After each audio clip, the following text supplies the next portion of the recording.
శ్రీ గురుభ్యో నమ. ఓం నమో భగవతే వాసుదేవాయ. భగవద్గీత ఇప్పటి వరకు మనం 14 అధ్యాయములను పూర్తి చేసుకున్నాం. 15వ అధ్యాయం పురుషోత్తమ ప్రాప్తి యోగం ఈ వేళ నుంచి మనం మొదలు పెడుతూ ఉన్నాం. 3 అధ్యాయములు పూర్తి చేసుకుంటే భగవద్గీత యజ్ఞం 18 అధ్యాయములను పూర్తిగా మనం సాంగోపాంగముగా సద్గురుమూర్తి కరుణా కటాక్షముల వలన పారాయణం చేసుకున్నామని ఒక తృప్తితో ఈవేళ మనం పురుషోత్తమ ప్రాప్తి యోగం 15వ అధ్యాయాన్ని ప్రారంభిస్తూ ఉన్నాం. మొదటి శ్లోకం ఊర్ధ్వమూలమదస్యాకం అశ్వత్థం ప్రాకురవ్యయం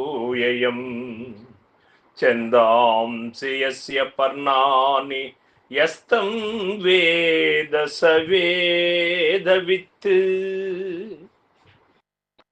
భగవానుడు చెబుతూ ఉన్నాడు, దేనికి వేదములు ఆకులుగానున్నవో అట్టి సంసారమును అశ్వత్థ వృక్షము రావి చెట్టును పైన వేళ్లు గలదిగను క్రింది కొమ్మలు గలదిగను జ్ఞాన ప్రాప్తి పర్యంతము నాశము లేనిదిగను పెద్దలు చెప్పుదురు.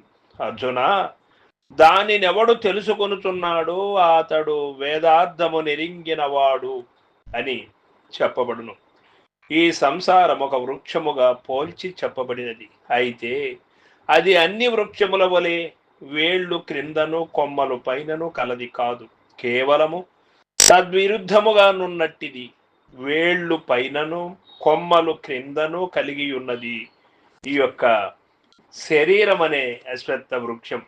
ప్రతి వైపరీత్యమునకి క్రింది కారణములు చెప్పవచ్చును. పెద్ద వారి యొక్క అనుభవములు ఈ విధంగా చెబుతూ ఉన్నారు. పరమాత్మ నుండి అవ్యక్త మహదహంకారాదులు సమస్త జగత్తు ఆవిర్భవించి ఉండుట వలన ఊర్ధ్వమున వెలుగుచున్న ఆ పరమాత్మయే క్రిందనున్న ఈ జగత్తునకు కారణభూతుడని నిరూపించుటకు గాను పైన మూలము క్రింద శాఖలు కలిగి ఉన్నట్లు ఈ బ్రహ్మాండ వృక్షము చిత్రించబడి ఉండవచ్చును. లేక మాయ కార్యమేలాగున అంతయు తల క్రిందు వ్యవహారముగా నుండునో ఆ రీతిగాని ఈ సంసార వృక్షము వర్తించుచున్నది. మంచిని చెడ్డగాను చెడ్డను మంచిగాను లేని దానిని ఉన్నట్లును ఉన్నదానిని లేనట్లుగాను ఇది ఊహిస్తూ ఉన్నది. అనిత్య అశుచి దుఃఖ అనాత్మ నిత్య సూచి సుఖాత్మఖ్యాతి విద్య అని కూడా మనకు పతంజలి మహర్షి ఒక అనుభవాన్ని కూడా ఈ విధంగా తెలియజేస్తున్నాడు. అనిత్యమైన దానిని నిత్యముగాను అపవిత్రమైన దానిని పవిత్రముగాను దుఃఖమును సుఖముగాను అనాత్మను ఆత్మగాను తోపింపజేయునది అవిద్య, మాయా అని ఇక్కడ మనకు తెలియబడుతూ ఉన్నది. లేనట్లును తోపింపజేయునది ఎగుటచే నీటి యందు ప్రతిబింబింపబడిన వృక్షము వలె ఈ సంసార వృక్షము తల క్రిందుగా వర్ణింపబడినది. వృక్షము బాట ప్రక్కననున్నప్పుడు దాని వలన యాత్రికులకు అవరోధం ఉండదు. కానీ గాలికి విరిగి తల క్రిందుగా బాట పైన పడినచో అప్పుడు కొమ్మలు క్రిందను వేళ్లు పైనను ఉండును కదా. అత్తరి ఆ వృక్షము వలన ఆ దారిలో వచ్చిపోయే వారికి కూడా అవరోధము ఏ విధంగా ఏర్పడుతూ ఉన్నదో ఆ విధంగా ఈ యొక్క అశ్వత్థ అనగా రేపు నస్త ఉండనిది. అశ్వత్థము అనగా రేపు ఉండునో లేదో సందేహముతో కూడినది ఈ సంసార వృక్షం.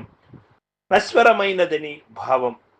క్షణికములకు దేహములు క్షణికములకు పదార్థములు కలిగి నాశవంతమై వికార యుక్తమై ఉన్నది ఎగుటచే అశ్వత్థం అను పేరు దీనికి తగియే ఉన్నది. అయితే అవ్యయం నాశరహితమైనది అని ఇచ్చట చెప్పబడిన దాని కద్దము ప్రవాహ రూపమున నిత్యమైనదిగా తోచునదియే గాని శాశ్వతమని కాదు. మరియు ఆత్మజ్ఞానము పొందనంత వరకును ఈ జనన మరణములు జీవుని అంటిపెట్టుకుని ఉంటుట వలనను జ్ఞాన ప్రాప్తి పర్యంతము నిలుకడగలిగి ఉండుట వలనను అజ్ఞానులకు చిరకాలము జన్మ జరాది దుఃఖములు కలుగజేయుచు నుంట వలనను ఈ సంసార వృక్షము శాశ్వతమని చెప్పబడినదే కానీ అత్యంతిక నిత్యత్వము దానికి లేదు.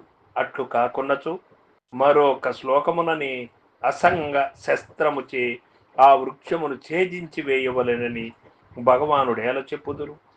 కష్టం వేద సవేద విత్తు ఈ సంసార స్థితి యొక్క రహస్యమును తెలుసుకొనినచో వేదముల యొక్క సారమెరింగినట్లయిన చెప్పబడినది.